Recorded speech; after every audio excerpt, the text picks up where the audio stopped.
Now we will continue about what is elasticity of demand. Elasticity of demand क्या होती है? It is responsiveness of change in quantity demanded with respect to change in price. मतलब कि कोई product की quantity demanded कितना respond कर रही है. हो सकता है कि किसी प्रोडक्ट का प्राइस चेंज हो रहा हो और क्वांटिटी डिमांडेड बिल्कुल रिस्पॉन्ड ना करे.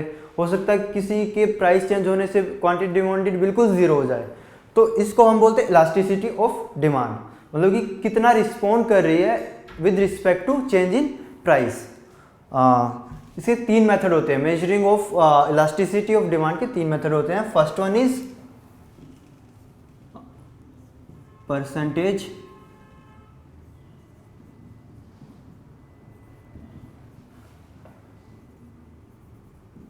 method,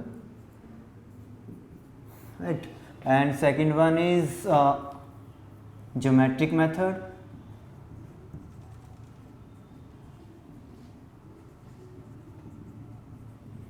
third one is total expenditure method.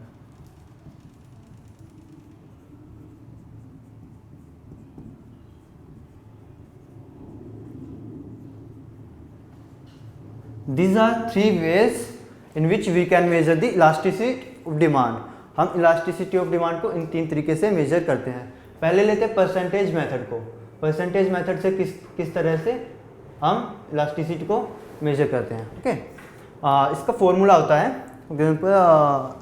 ED यानी कि elasticity of demand, in short percentage change in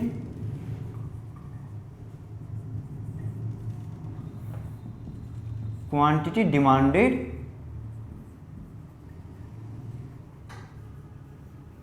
upon percentage change in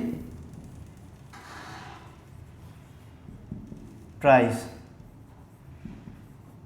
या इसको हम लिख सकते हैं डेल्टा Q यानी कि change in quantity demanded upon delta P यानी कि change in price into P1 यानी कि इनिशियल प्राइस एंड Q1 यानी कि इनिशियल क्वांटिटी डिमांडेड.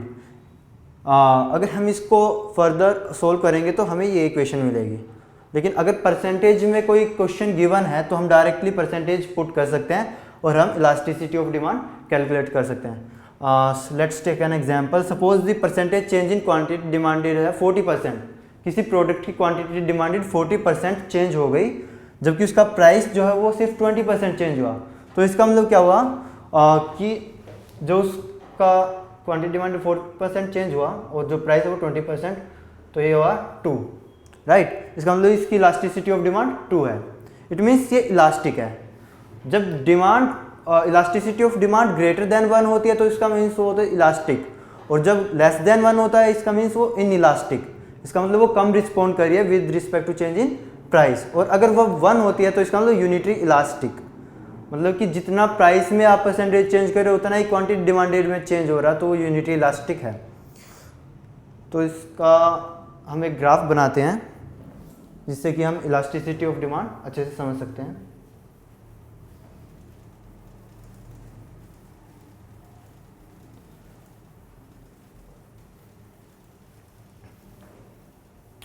इसमें 3 ग्राफ बनेंगे. फर्स्ट वन इज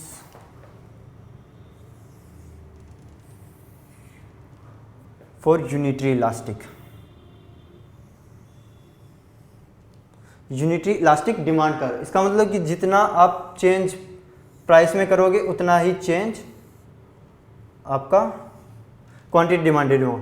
यानी कि this one is equals to this one, जो कि आपकी यूनिटरी इलास्टिक. अब बताइए परफेक्टली इलास्टिक डिमांड कर्व. मतलब perfectly elastic demand curve means कि अगर आप हल्का फुल्का भी प्राइस चेंज करते हैं तो डिमांड क्वांटिटी डिमांडेड काफ़ी चेंज हो जाएगी. मतलब कि वो परफेक्टली, अगर आप हल्का फुल्का भी प्राइस राइज करते हैं, फॉर एग्जांपल ये आपका परफेक्टली इलास्टिक डिमांड कर्व है, ये बिल्कुल हॉरिजॉन्टल होता है एक्स एक्सिस के. अगर हम हल्का फुल्का भी प्राइस बढ़ाएंगे यहाँ से यहाँ तक भी तो क्या होगा, क्वांटिटी डिमांडेड 0, और इस प्राइस पे इसकी क्वांटिटी डिमांडेड क्या होगी, infinity, right. Perfectly elastic demand curve किन सिचुएशन में होता है, ये होता है परफेक्ट कंपटीशन की सिचुएशंस में. अब कहते हैं हम परफेक्टली इनइलास्टिक डिमांड कर्व।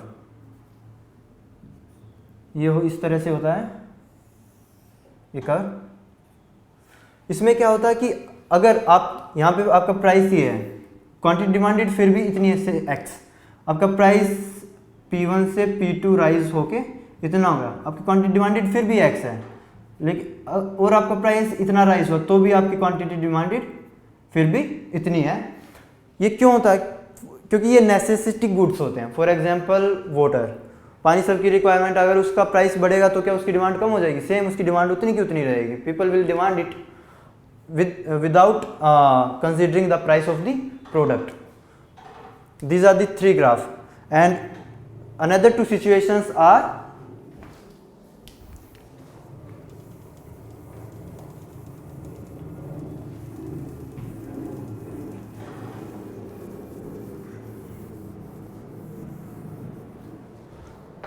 अगर किसी प्रोडक्ट की डिमांड इलास्टिक है लेकिन परफेक्टली इलास्टिक नहीं है, उसकी डिमांड इलास्टिक है, तो क्या होगा? वो फ्लैटर होगा। इट मीन्स कि अगर प्राइस में थोड़ा बहुत भी चेंज होता है, जैसे कि प्राइस ना बढ़ गया, तो क्या हुआ? उसकी क्वांटिटी डिमांड ज़्यादा घटी है विद रिस्पेक्ट टू प्राइस। इसका मतलब कि ये ज़्यादा रिस्पॉन्ड कर रहा है, इसलिए इसको हम बोलते हैं इलास्टिक डिमांड कर्व। और इनइलास्टिक डिमांड कर्व के लिए ये क्या होगा? ये स्टीपर होगा, मीन्स लाइक दिस। अगर प्राइस ज़्यादा भी चेंज हो रहा है तो भी क्वांटिटी डिमांड जो वो बहुत कम रिस्पॉन्ड कर रही है। इसका मतलब कि responsiveness of quantity demanded with respect to price is very less, तो इसको हम बोलते हैं इनइलास्टिक डिमांड कर्व। ये स्टीपर होता है, ये फ्लैटर होता है। और परफेक्टली इलास्टिक डिमांड कर्व बिल्कुल हॉरिजॉन्टल होता है और परफेक्टली इनइलास्टिक डिमांड कर्व बिल्कुल वर्टिकल होता है। Okay,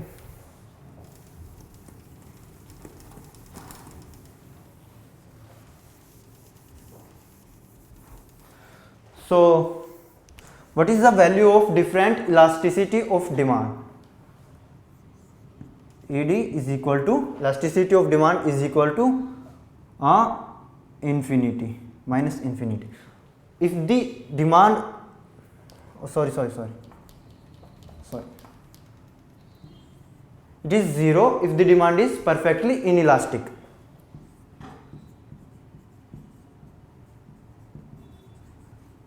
Perfectly inelastic. ED will be less than 1 if it is inelastic,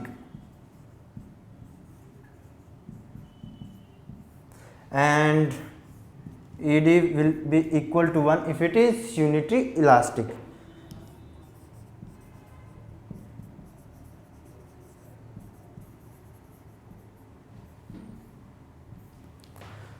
ED will be greater than 1 if it is more elastic.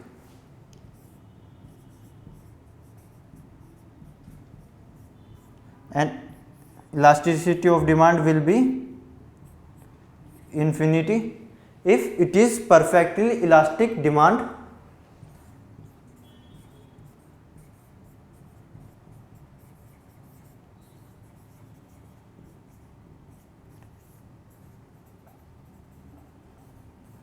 So this is how we quantify the elasticity of demand. हमने elasticity of demand को एक numerical form में लिख लिया ताकि इसको अच्छे से अंडरस्टैंड कर सकें हम। अब एक क्वेश्चन लेते हैं जिसे हम परसेंटेज मेथड से ही सोल्व करेंगे।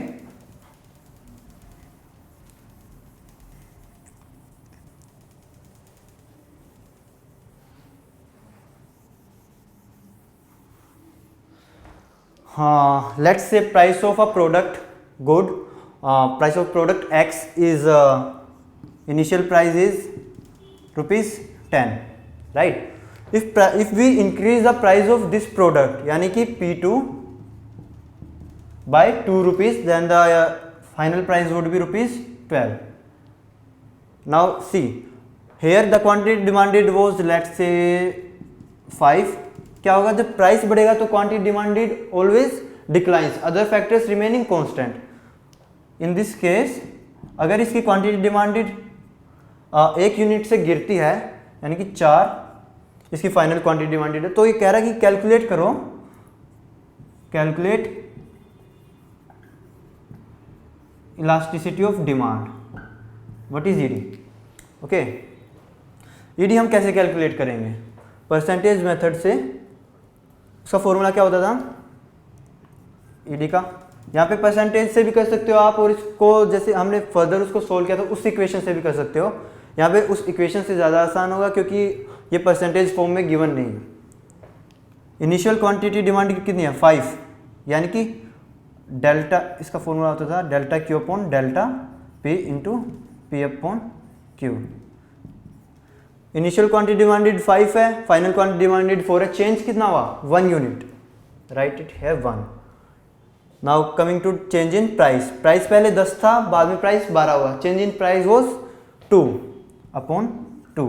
What was initial price, initial price was ₹10, write it 10 and the initial quantity demanded was 5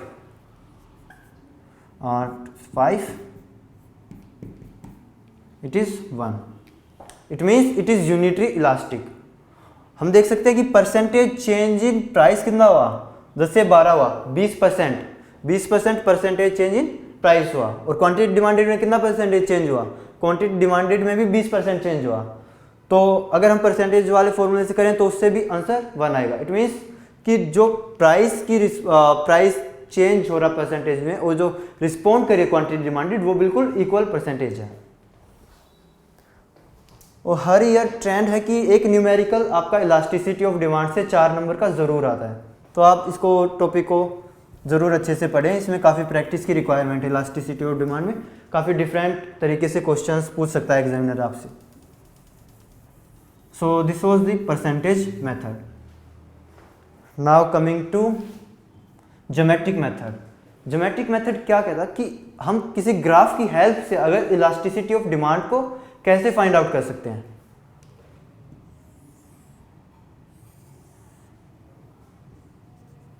ऐसे ये आपका डिमांड कर्व है,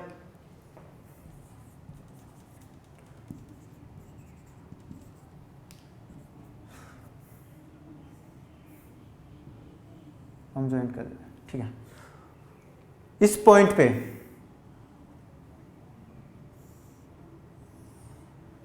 ये आपका लोअर सेगमेंट है, ये आपका अपर सेगमेंट है। This is lower segment and this one is upper segment.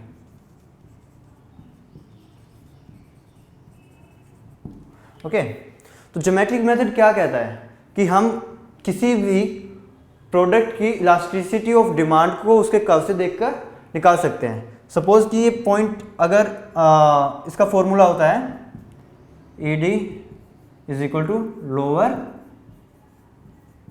Segment upon upper segment. Okay, इसको हम पॉइंट इलास्टिसिटी मेथड भी बोलते हैं क्योंकि इसमें हम एक पॉइंट की हेल्प से इलास्टिसिटी फाइंड कर रहे हैं। सपोज ये पॉइंट यहाँ पे है, यहाँ पे लोअर सेगमेंट कितना, लोअर सेगमेंट और अपर सेगमेंट दोनों बराबर हैं। इट मीन्स इट इज, जब लोअर सेगमेंट अपर सेगमेंट दोनों बराबर होंगे तो इलास्टिसिटी क्या होगी, ये आएगी यूनिटरी इलास्टिक। और let take this point here. यहाँ पे क्या हो रहा है कि जो लोअर सेगमेंट है वो कितना, वो 0 है, ऊपर 0, अपर सेगमेंट बड़ा है। जब ऊपर न्यूमरेटर में से अपर सेगमेंट है, ऊपर न्यूमरेटर में जब 0 आ जाएगा तो इलास्टिसिटी ऑफ डिमांड कितनी है, इलास्टिसिटी ऑफ डिमांड 0 हो जाएगी। It means it is perfectly inelastic demand situation. Okay, let's take point here. यहाँ पे क्या हो रहा है, यहाँ पे जो पॉइंट है वहाँ पे लोअर सेगमेंट कितना, वहाँ पे लोअर सेगमेंट ज़्यादा, अपर सेगमेंट क्या है, अपर सेगमेंट 0 है। जब नीचे डिनोमिनेटर में 0 होगा तो क्या होगा, इन्फिनिटी। इट मीन्स कि ED यहाँ पे क्या है, इन्फिनिटी। इट मीन्स कि ये कौन सी सिचुएशन है, परफेक्टली इलास्टिक डिमांड सिचुएशन है।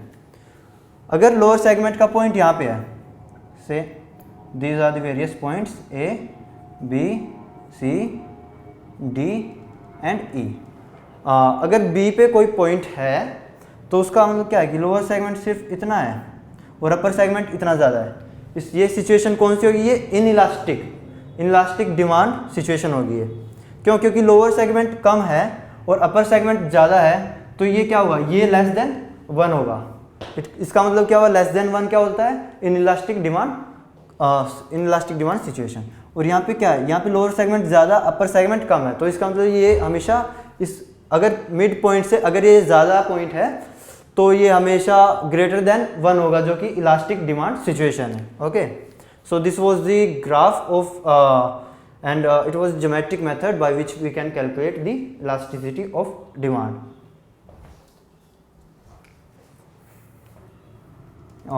Let me write here the elasticity is 0, here it is less than 1 and here it is 1 ed and here it is greater than 1 and here it is infinity. Okay, this is the geometric method. Now coming to third method of calculating elasticity of demand, that is total expenditure method. हम total expenditure method में क्या calculate करते हैं? total expenditure method में हम calculate करते हैं कि किसी भी प्रोडक्ट का टोटल एक्सपेंडिचर कितना हो रहा है, अगर उसमें कोई चेंज है उसकी वजह से हम जो कैलकुलेट करते हैं इलास्टिसिटी ऑफ डिमांड, उसकी चेंज इन डिमांड से हम कैलकुलेट करते हैं elasticity of demand. Total expenditure कैसे कैलकुलेट होता है? P into Q, this is total expenditure. P means price of the product, जिस प्राइस पे वो प्रोडक्ट बिक रहा है, और क्वांटिटी मतलब कि कितनी क्वांटिटी उस प्रोडक्ट की a company sold. Okay, this is total expenditure. अगर इसमें 3 सिचुएशन होती है। पहली सिचुएशन, अगर प्राइस किसी प्रोडक्ट का चेंज हुआ, यानी कि अगर प्राइस बढ़ा है और साथ साथ टोटल एक्सपेंडिचर भी बढ़ा है, तो वो कौन सी सिचुएशन है? वो सिचुएशन है इलास्टिक। इट मीन्स कि जो अगर total expenditure price rises and total expenditure also rises, it is the elastic demand situation. अगर प्राइस घट रहा है और टोटल एक्सपेंडिचर भी घट रहा है, तो ये भी क्या है? ये भी इलास्टिक डिमांड सिचुएशन है। This was the first situation. And another situation is, suppose if the price of the product rises but still total expenditure remains same. अगर प्राइस बढ़ रहा है तो भी टोटल एक्सपेंडिचर सेम हो रहा है, प्राइस घट रहा है तो भी टोटल एक्सपेंडिचर सेम हो रहा है। इट मीन्स कि टोटल एक्सपेंडिचर चेंज नहीं हो रहा। तो ये कौन सी सिचुएशन है? Unitary elastic.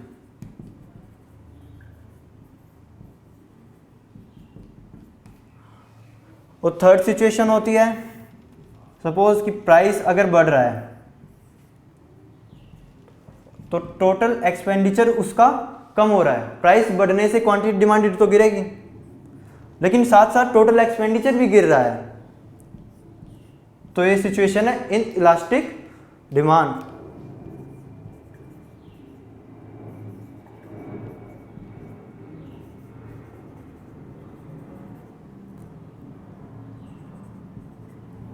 ये इलास्टिक डिमांड है।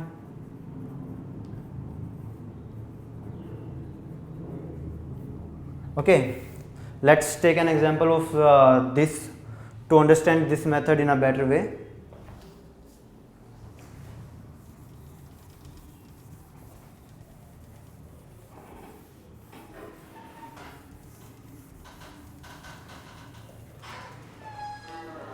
सपोज किसी प्रोडक्ट का प्राइस 100 रुपीज़ है, ओके, और क्वांटिटी डिमांडेड भी 100 यूनिट है।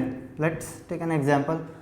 और अगर इस प्रोडक्ट का प्राइस हम राइज करके 122 कर देते हैं, 120 कर देते हैं, और जो क्वांटिटी डिमांडेड है वो कितनी हो जाए? वो हो जाए इसकी 80। ओके, क्वांटिटी डिमांडेड जो उसकी घट के 80 हो जाए। यहाँ पे टोटल एक्सपेंडिचर कितना था? यहाँ पे टोटल एक्सपेंडिचर था 10,000। यहाँ पे टोटल एक्सपेंडिचर कितना हुआ? यहाँ पे टोटल एक्सपेंडिचर हुआ 12,9,600। इट मीन्स कि टोटल हमने प्राइस को इंक्रीज किया, क्वांटिटी डिक्रीज हुई, और टोटल एक्सपेंडिचर क्या हो? डिक्रीज। इसका मतलब कि इन इलास्टिक डिमांड सिचुएशन है। और दूसरा एग्जांपल अगर हम ले, यहाँ पे अगर प्राइस 120 बढ़ता और डिमांड अगर यहाँ पे इसकी 90 हो जाती, यानी कि सिर्फ 10 यूनिट घटती, तो ये कौन सी सिचुएशन थी? यहाँ पे 108, the total expenditure would be 10,800। It means कि टोटल एक्सपेंडिचर बढ़ा, प्राइस बढ़ने से टोटल एक्सपेंडिचर बढ़ा। ये सिचुएशन है इलास्टिक डिमांड सिचुएशन। और अगर किसी सिचुएशन में प्राइस और टोटल एक्सपेंडिचर, अगर प्राइस बढ़ने से या घटने से टोटल एक्सपेंडिचर पर कोई फर्क नहीं पड़ता, तो उसको बोलते हैं हम यूनिटरी इलास्टिक डिमांड। ओके, तो यहाँ तक हमने 3 मेथड्स कवर किए। इसमें से ज़्यादा इंपॉर्टेंट, सबसे ज़्यादा इंपॉर्टेंट ये है परसेंटेज मेथड ऑफ इलास्टिसिटी, क्योंकि इसका हर ईयर एक क्वेश्चन 4 नंबर का ज़रूर आता है। और total expenditure method, geometric method, ये भी पूछे जा सकते हैं आपसे, ये भी काफ़ी इंपॉर्टेंट है। Now coming two factors affecting elasticity of demand. हमने पढ़ा था फैक्टर्स अफेक्टिंग डिमांड, डिमांड को कौन से फैक्टर्स अफेक्ट कर रहे हैं। अब पढ़ेंगे factors affecting elasticity of demand, elasticity को अफेक्ट करने के कौन कौन से फैक्टर्स हैं।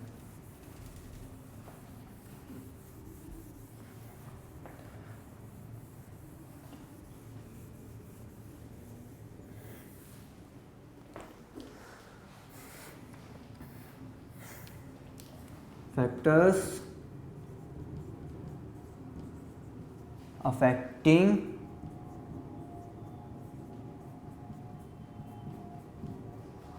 elasticity of demand। ओके, तो कौन कौन से फैक्टर्स हैं? सबसे पहला फैक्टर है नेचर ऑफ द कमोडिटी, यानी कि कमोडिटी का किस टाइप का नेचर है। नेचर ऑफ कमोडिटी, कोई भी कमोडिटी किसी भी टाइप की हो सकती है। सपोज कि वो नॉर्मल गुड हो सकती है, वो नेसेसिटी गुड हो सकती है, वो लग्जरी गुड हो सकती है। In case of, let's take example of luxury good. अगर लग्जरी गुड में किसी प्रोडक्ट का प्राइस बढ़ेगा तो क्या वो उसकी क्वांटिटी डिमांड रेट कम कर देगा? अगर किसी को कोई लग्जरी आइटम चाहिए, किसी को कोई डायमंड चाहिए, अगर उसका प्राइस 1,00,000-2 लाख रुपए बढ़ जाएगा तो क्या वो डिमांड कम हो जाएगी? बिल्कुल नहीं होगी। इट मीन्स कि जो elasticity of demand in luxury goods वो काफ़ी कम होती है।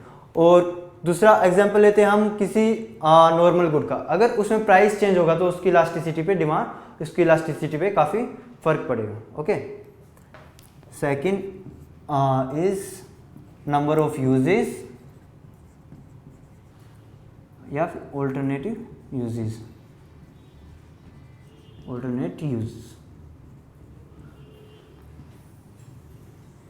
अगर किसी प्रोडक्ट के यूजेस ज़्यादा हैं, यानी कि कोई प्रोडक्ट को हम कई चीज़ों में यूज़ कर रहे हैं, तो इसकी इलास्टिसिटी हमेशा ज़्यादा होती है, वो इलास्टिक होता है। अगर उसके यूजेस कम होते हैं, यानी कि सिर्फ 1 या 2 यूज़ होते हैं, तो उसकी जो इलास्टिसिटी होती है वो इनइलास्टिक होती है। Let's take example of milk. अगर हम मिल्क खरीदते हैं, अगर उसका प्राइस बढ़ जाएगा तो हम क्या करेंगे कि हम सिर्फ इंपॉर्टेंट चीज़ में मिल्क को यूज़ करेंगे। फॉर एग्जांपल मेकिंग टी, हम चाय बनाने में मिल्क को इस्तेमाल कर सकते हैं। अगर हम पहले दही कर्ड बनाते थे तो हम उसको कम कर सकते हैं, या हम पहले काफ़ी दूध पीते थे तो हम उसको कम कर सकते हैं। हम सिर्फ इंपॉर्टेंट चीज़ में अब मिल्क को यूज़ करेंगे। Another example is electricity. अगर इलेक्ट्रिसिटी के प्राइसेस बढ़ रहे हैं तो हम काफ़ी यूजेस को कम कर देंगे। लाइक एयर कंडीशन को हम कम यूज़ करेंगे, हम फैंस को यूज़ करेंगे। जब हम बाहर जाएंगे तो सब कुछ स्विच ऑफ करके जाएं। या अगर उसका प्राइस घट जाएगा तो हम क्या करेंगे, उनकी कंजप्शन बढ़ा देंगे। हम एसी भी चलाएंगे, हम कूलर भी चलाएंगे, हम गीज़र भी चलाएंगे। जब हमें ज़रूरत नहीं होगी जब भी हम यूज़ करेंगे, तो क्या होगा, इसकी इलास्टिक डिमांड होती है। जिनका यूजेस ज़्यादा होता है उनकी डिमांड इलास्टिक होती है, और जिनके यूजेस कम होते हैं उनकी इलास्टिसिटी भी इनइलास्टिक होती है। And third factor is income spent, income portion spent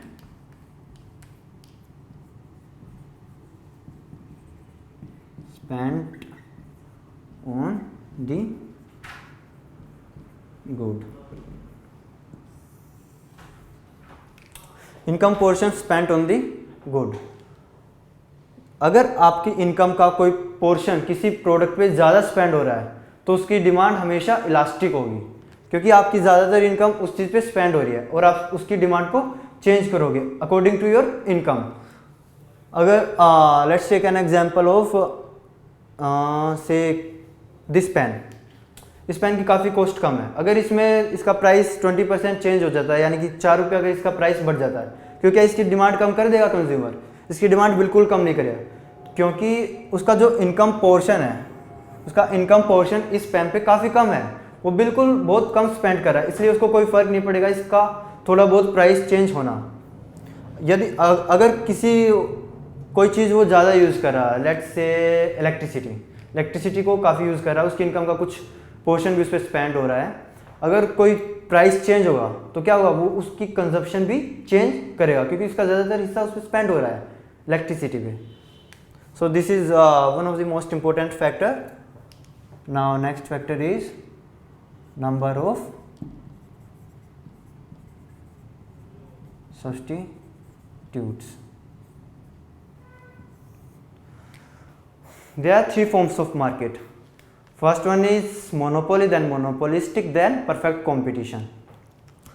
अगर मोनोपोली में कोई प्रोडक्ट सिर्फ एक ही कंपनी बना रही है, कोई सब्स्टिट्यूट मार्केट में अवेलेबल नहीं है उसका, तो क्या होगा, उसकी डिमांड इनइलास्टिक होगी, क्योंकि कोई भी अगर उसका प्राइस चेंज करता है तो कोई भी कहीं और से नहीं खरीद सकता वो चीज़, उसको उसी चीज़ से, उसी कंपनी से वो चीज़ खरीदनी पड़ेगी। इसका मतलब कि उसकी डिमांड इनइलास्टिक है, अगर वो प्राइस को चेंज भी करते हैं तो भी उनकी डिमांड पे कोई ज़्यादा फर्क नहीं पड़ेगा। अगर सपोज एग्जांपल कोई प्रोडक्ट है जो कि बहुत सारी कंपनियां, अगर कोई एक कंपनी उसका प्राइस चेंज कर देती है तो क्या होगा, तो डिमांड, वो कंज्यूमर डिमांड करनी बंद कर देगा, क्योंकि उसके पास ऑप्शन, वो दूसरी तरफ भागेगा जहाँ पे उसको प्राइस कम पे करना पड़ेगा सेम चीज़ के लिए। So number of substitute is another factor that affects the elasticity of demand. Now coming to next factor, that is time period.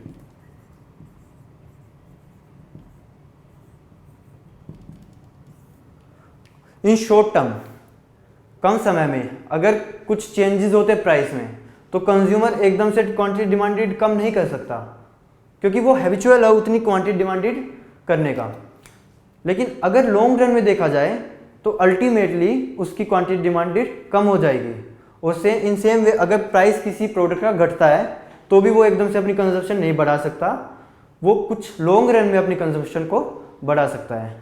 So these are the 5 factors which affect the elasticity of demand.